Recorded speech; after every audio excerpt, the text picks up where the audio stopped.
Welcome back to the trail series. Now, why would I even be talking about food and water? Just grab some water, some trail mix, and a couple of bars and head out, right? That's it. Intake, however, is one of those topics where through hiking really differs from normal hiking. See here for a couple of other topics. Intake is next to navigation probably one of the most fundamental issues of through hiking. How do you sustainably fuel a body that burns between 5,000 and 7,000 calories a day with restricted carrying capacity? The dietary requirement for this kind of trip is really not traditional sense healthy eating. It is an aggressive pursuit of fuel. What you're really trying to do is slowing down the rate at which the body consumes itself. Hikers generally favor a high-fat, high-carbohydrate food because they provide the best energy density per ounce and thus reduce the burden of carrying. It is, however, really hard to get sufficient and adequate food on the trail because many of those small mountain towns and gas stations that you resupply along the way are simply not catered for this kind of specialized diet. What you really need is fat, carbs, protein, but all you can ever find is candy. You also need micronutrients such as vitamins and minerals to prevent cellular damage and to keep other bodily functions running. Let's talk about the physiology of long-term endurance activities. You cannot carry enough food to replace 6,000 calories a day without your pack weighing 50 pounds.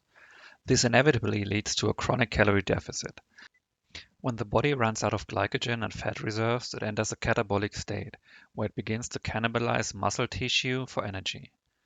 This is probably the only time the statement makes sense, but the fact that I'm currently about 30 pounds overweight is, at least nutritionally speaking, a small advantage because it will act as a buffer before the danger zone starts, even though it obviously puts unnecessary strain on my body.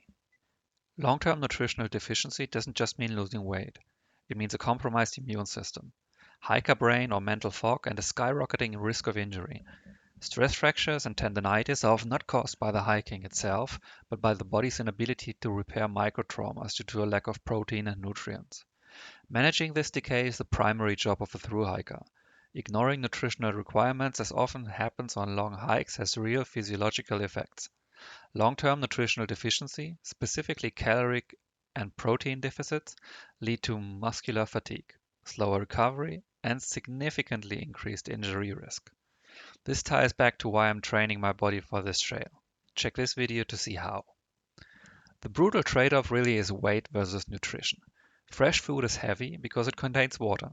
An apple, for example, is surely healthy, but it offers a terrible calorie to weight ratio. To keep my pack weight manageable, I must thus prioritize caloric density. The gold standard here is about 100 to 125 calories per ounce, or for the European friends, 4,000 calories per kilo of food. This dictates a diet high in fats, olive oils, nuts, chips, beans, peanut butter, or chocolate.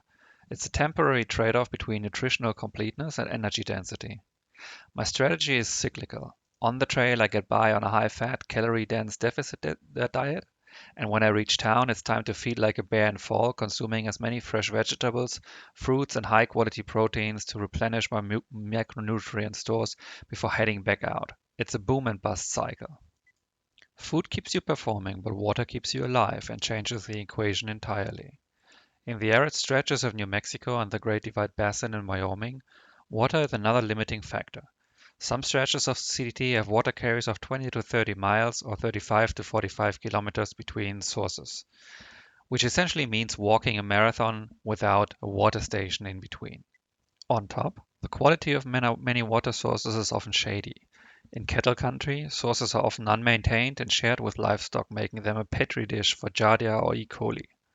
It's not unheard of to get water out of algae-infested cow troughs with dead animals in them. This obviously requires a rigid sanitation protocol. I use a Sawyer squeeze filter and carry chemical purification drops as a backup.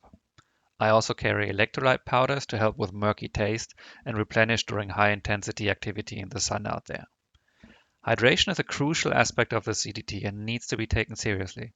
A leaking bottle or mismanaged water supply can quickly cause heat exhaustion and kidney stress if you're not careful. My general philosophy will be to resupply along the trail as much as possible, because to me it's part of experiencing the region I travel through. Stopping at local stores and eating local food is part of the culinary culture of the region. However, resupply mailings are necessary in some areas where nothing else is possible or sensible. This simply means sending a package of food and other items you might need to towns that have no solid resupply options. These are usually remote locations where the local grocery store is non-existent or simply does not carry high-calorie, specialized foods a hiker needs. Therefore, in the most dire of resupply stops such as Pie Town, Ghost Ranch, Lima, Leodore, and Doc Campbell's, I will have my kind support crew send boxes filled with curated food. This is also handy as it allows the occasional gear swap as I move through the seasons. Thanks Jennifer and Mark for being my remote trail angels. I hope this gave you some insight into why intake is more than just eating. It's an active strategy to manage energy deficit and reduce exposure to environmental pathogens. It requires planning for 3 separate diets: the trail diet, the town diet, and the water diet. In the next video, we tackle the letter L for logistics. I'll discuss everything from post-Laos to transportation and how to manage the inevitable town vortex. If you've got any questions on these topics or suggestions from your own experience, drop them in the comments. I'd be happy to hear them.